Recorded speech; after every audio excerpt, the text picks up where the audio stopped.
Salut à tous, c'est BizBiz. Alors aujourd'hui l'épisode 376 du Zap Image. Comme d'habitude je vous mets des images de foot d'actualité ou des images anciennes, on en parle un peu et c'est parti. On va commencer et souhaiter l'anniversaire d'un attaquant qui est vraiment en forme actuellement. Donc c'est Luis Suarez qui fête aujourd'hui 31 ans. Donc depuis son arrivée au Barça, il a quand même gagné une Ligue des Champions, 2 Ligas et 3 coupes du Roi. Donc voilà le palmarès de Luis Suarez. Donc actuellement je dis que c'est le meilleur attaquant avec Lionel Messi.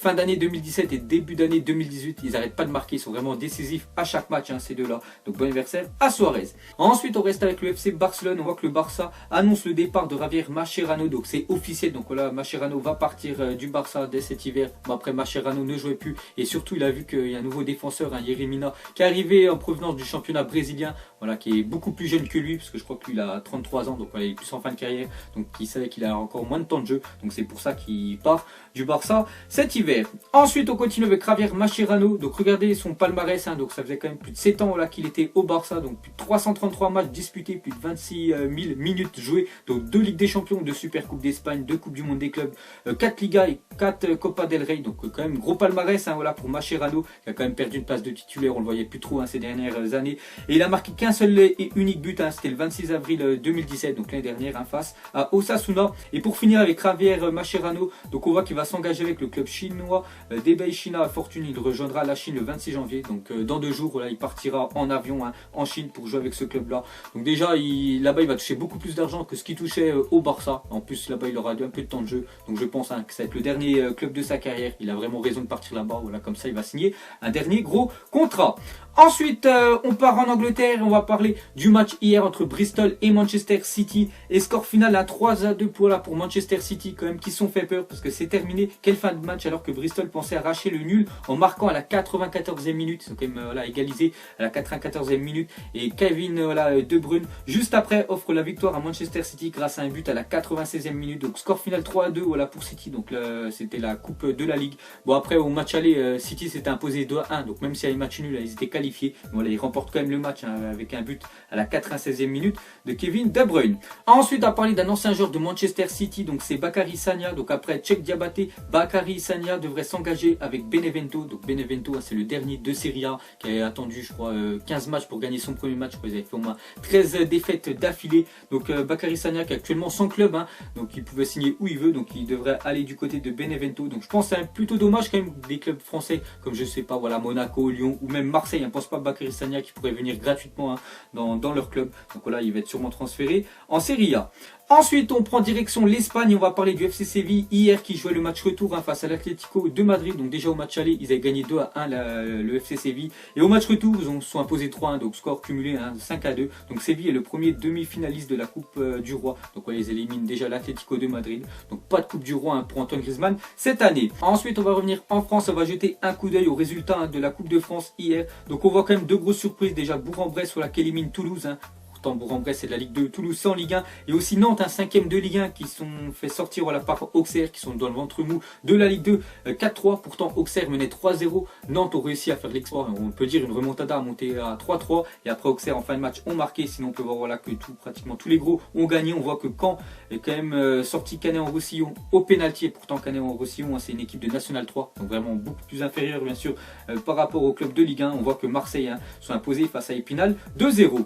Ensuite j'ai un coup d'œil aux affiches de la journée. Donc ça joue en Coupe du Roi. Donc hier on a parlé que Séville déjà premier qualifié. Il y a le Real sûrement qui vont se qualifier ce soir vu que c'était imposé 1-0 au match aller. Il y a aussi Deportivo Alavés face à Valence. Et demain il y a le choc entre l'Espagnol Barcelone et le Barça. N'oubliez pas que le Barça avait perdu 1-0 au match aller. Sinon il y a des matchs de Serie A et aussi la Coupe de France. Et il y a surtout en Angleterre le gros match de League Cup donc entre Arsenal et Chelsea. Ensuite on va ouvrir le dossier Lassana Diarra est officiel. Diarra s'engage jusqu'en juin 2019 avec le PSG. Donc hier on a dit qu'il passait sa visite médicale et que ça allait sûrement être officiel dans les jours qui vont arriver. Donc voilà, mercredi les gars, aujourd'hui c'est officiel. Donc il s'engage déjà gratos pour le PSG, c'est très bien pour le fair play financier. Comme ça ils n'auront rien bien sûr à déclarer. Voilà, il s'engage pendant 1 an et demi avec le PSG. Donc voilà, le Paris Saint-Germain a enfin obtenu le numéro 6 qu'il cherchait. Donc Lassana Diarra portera le numéro 19 au PSG. Donc voilà, le 19 pour le PSG, peut-être s'il y en a qui veulent acheter son maillot. Et une petite déclaration de Diarra Diarra, il a dit: je suis extrêmement heureux de pouvoir enfin rejoindre le club de ma ville natale, parce qu'il est né, je crois, à Paris ou à côté. Il a dit aussi: j'ai la chance de pouvoir réaliser ce rêve, de pouvoir connaître l'émotion de jouer au Parc des Princes avec un maillot du PSG sur les épaules. Donc voilà la déclaration de Lassana Diarra sur voilà, le PSG, sur son arrivée. Donc regardez aussi les clubs de Lassana Diarra. Donc c'est vrai que lui, il a fait une carrière un peu bizarre. Il a joué dans les plus gros clubs de la planète et aussi dans des clubs où il y a beaucoup d'argent. Donc les plus gros clubs, on voit Chelsea, Arsenal, le Real, surtout voilà, Lassana Diarra a déjà joué au Real. On voit Marseille, le PSG. Il a joué aussi dans des clubs, on va dire, où il y a beaucoup d'argent. Je pense à Anzi Makashkala, donc c'était un club en Russie. Avant, il y avait beaucoup d'argent, il y a beaucoup de stars qui sont partis là-bas. Donc lui, il était parti là-bas. Al Jazeera, son ancien club à Dubaï, où il a tenu vraiment beaucoup d'argent et fini voilà, au PSG. Ça sera sûrement, je pense, son dernier club. Et pour finir avec Lassana Diarra, donc on voit qu'à Marseille, ça passe pas trop, parce que c'est quand même un ancien joueur de l'Olympique de Marseille qui rejoint le PSG. Donc on voit que là-bas, il y a encore des supporters qui avaient le maillot de l'AS. Voilà, c'est son nom derrière le maillot. Donc il y en a, il a marqué l'AS plus un mot à côté, un gros mot, je vais pas le dire. Donc voilà, on voit qu'à Marseille, ça passe pas trop. L'arrivée de Lassana Diarra au PSG. Ensuite, on clôture cette page. Diarra est officiel. Kennedy est prêté 6 mois par Chelsea à Newcastle. Donc lui, c'est un défenseur voilà, de Chelsea, vraiment très rapide, très jeune. Je pense qu'il pense plus à lui voilà, pour l'avenir. Donc ils l'ont prêté 6 mois à Newcastle.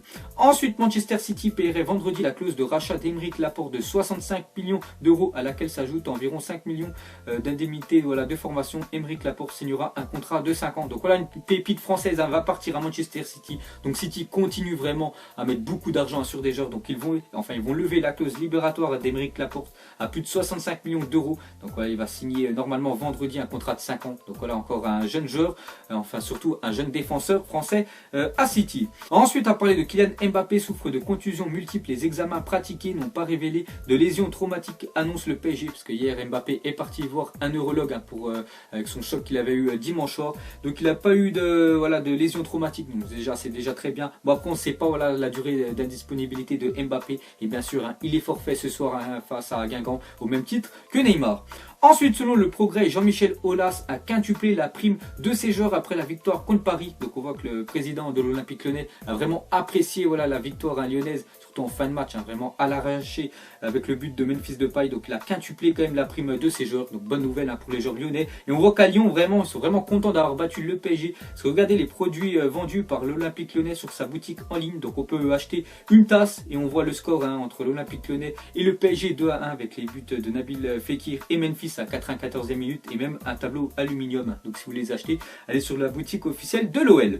Ensuite, on va parler de Cristiano Ronaldo qui va jouer sûrement ce soir face à Leganés. Donc Ronaldo est vraiment défiguré parce que la semaine dernière, c'est vrai qu'il a marqué un doublé face au Deportivo La Corogne où le Real a gagné 7-1. Mais voilà, il s'est fait quand même défoncer, voilà, on peut dire le visage. Et regardez la tête qu'il a, on dirait qu'il s'est battu. Donc il a une grosse balafre, voilà. Mais bon, voilà, c'est rien bien sûr. C'est le football. Ensuite, officiel, Robinho vient de s'engager avec Sivasspor. Donc voilà, bonne nouvelle pour Robinho qui a retrouvé un club. Pourtant lui il avait des problèmes avec la justice, que je crois il a été condamné pour viol, mais bon je sais pas s'il va faire la prison ou pas, parce que voilà il a retrouvé un nouveau club en Turquie. Il a quand même joué Robinho au Milan AC, à Manchester City, au Real, et là il va signer en Turquie. Ensuite, le nouveau salaire de Kevin De Bruyne. Donc hier, je vous avais dit que Kevin De Bruyne a été reprolongé jusqu'en 2023 avec Manchester City. Et on voit qu'il va toucher beaucoup plus d'argent voilà, qu'avant. Parce qu'avant, je crois qu'il touchait vers 230 000 euros par semaine. Et actuellement, il va retoucher 327 000 euros voilà, par semaine. Donc plus de 100 000 euros de plus avec son nouveau contrat. C'est quand même 32 euros par minute. Et actuellement, je crois que c'est le troisième joueur le mieux payé de Première Ligue. Parce que le premier, c'est Alexis Sanchez avec son nouveau contrat à Manchester United qui explose tout le monde. Deuxième, Pogba. Et troisième, Kevin De Bruyne. Ensuite, on va reparler d'Alexis Sanchez. Donc regardez les déclarations qu'il avait fait lors de son arrivée à Arsenal et la déclaration qu'il a fait avant-hier lors de son arrivée à Manchester United. Donc il avait dit: depuis que je suis petit, je voulais jouer pour Arsenal.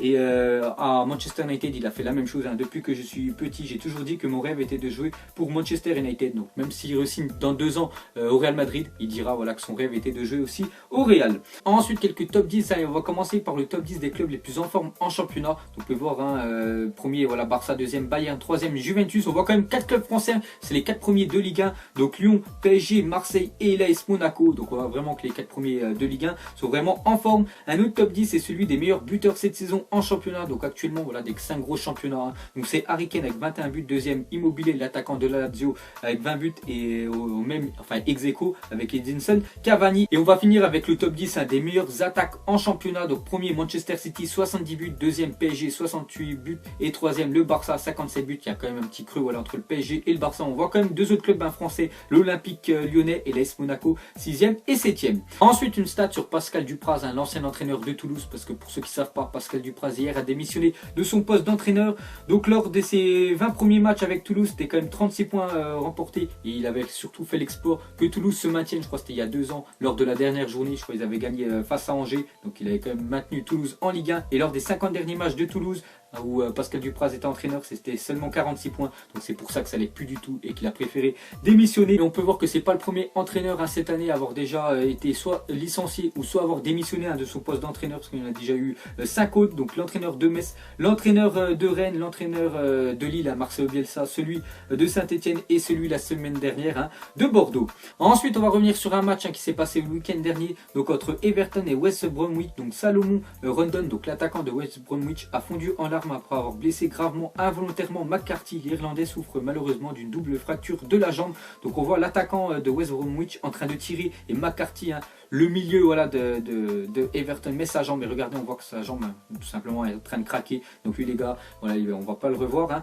d'ici tôt. Et pour finir ce zappimage, on va revenir sur Lassana Diarra. Une question plus pour les supporters parisiens. Pour vous, est-ce que Lassana Diarra est une bonne recrue voilà, pour le PSG? Est-ce qu'il va vraiment être utile ou pas? Donc vous mettrez tout ça en commentaire. Donc voilà les gars, la fin de zappimage 376. Donc ça vous a plu, un petit like et je vous ferai l'épisode 377 demain. Donc moi je vous laisse et je vous dis à la prochaine comme d'habitude. Et ciao à tous. Salut, je t'en m'avale, j'ai la